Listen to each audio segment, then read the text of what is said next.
Gerai, sveiki vaikai, šiandien nauja tema skaičių tiesė. Skaičių tiesė tai yra tokia tiesė, kurioje mes atidėsime skaičius. Tai pirmiausia ir nubraižome tą skaičių tiesę, kuri vadinsis x ašimi. Gerai, pirmiausia, kad pradėti ją naudotis, aš turiu žinoti, nuo ko man pradėti, nuo kokios vietos man pradėti žymėti tos skaičius. Tai pirmiausia, turiu pats savarankiškai pasižymėti ir pasirinkti atskaitos tašką, 0. Kur aš jį padėsiu, nesvarbu. Ar aš jį padėsiu dešiniau, ar kairiau, ar lygiai per vidurį, absoliučiai nesvarbu. Man svarbu pradėti nuo atskaitos taško. Aš turiu žinoti, nuo ko man atsispirti. Pasižymiu 0 ir dažniausiai tas taškas vadinamas O raide. Dažniausiai. Bet jūs galite pažymėti ir A raidę, ir B raidę, ir C, ir kokią tik norite įsivaizduoti, tokią ir pasižymėti. Dažniausiai O raidė. Ir aš taip ir žymėsiu. O raidė, nulinis taškas. Gerai, tai atskaitos tašką turime. Tai dabar man reikia žinoti, kaip atidėti tą vienetą, dvejetą ir taip toliau. Tam dalykui aš turiu pasirinkti vienetinę atkarpą.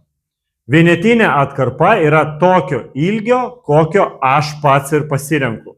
Dabar, tarkim, aš pasirenku 2 langelių atstumą ir pasižymiu, kad tai yra vienetas. Tai yra vienetinė atkarpa. Nuo 0 iki 1 yra vienetinė atkarpa šiuo atveju. Ja galiu pažymėti irgi, tą tašką irgi galiu pažymėti, tarkim, A raidę.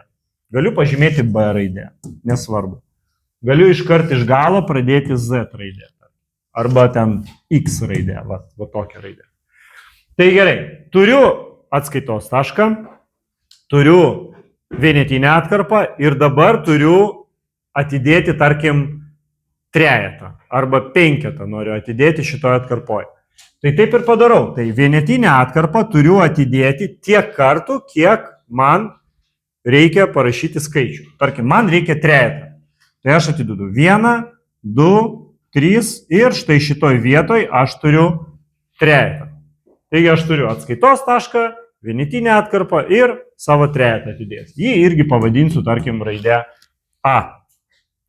Dabar, kaip pasižymiu šitą tašką A, ne skaičių tiesė, o tarkim, man reikia kažkaip užrašyti, kokia yra taško vieta. Taip sakant, koordinatė. Jeigu negirdėjote tokio žodžio, tai jisai dabar labai dažnai kartosis. Man reikia pažymėti taško A koordinatę. Kaip aš tai padarau? Aš parašau tašką A ir parašau jo koordinatę skliaustuose. Apvaliuose skliaustuose. Taigi, taško A koordinatė yra 3. Trečiame taške, trečiame, kaip čia, vienete yra mano taškas A. Gerai, tai visų pirma, vėl pakartosiu visą temą, tai skaičių tiesė yra tokia linija, kuri vadinasi x ašimis, mūsų atveju.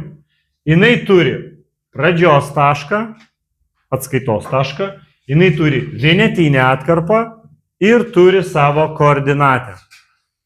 Dabar aš parodysiu kitą variantą, kaip gali būti kitaip, nes uždaviniuose pas jūs taip ir bus kartais. Aš turiu pradžios tašką, atskaitos tašką ir turiu, štai čia turiu tašką, kuris turi koordinatę 500. Taškas A yra 500. Tai koks skaičius arba taškas bus šitoje atkarpoje. Ką man reikia padaryti? Aš matau, kad aš turiu 1, 2, 3, 4, 5 langeliai. Tai aš suprantu, kad vieno langelio dydis yra 100.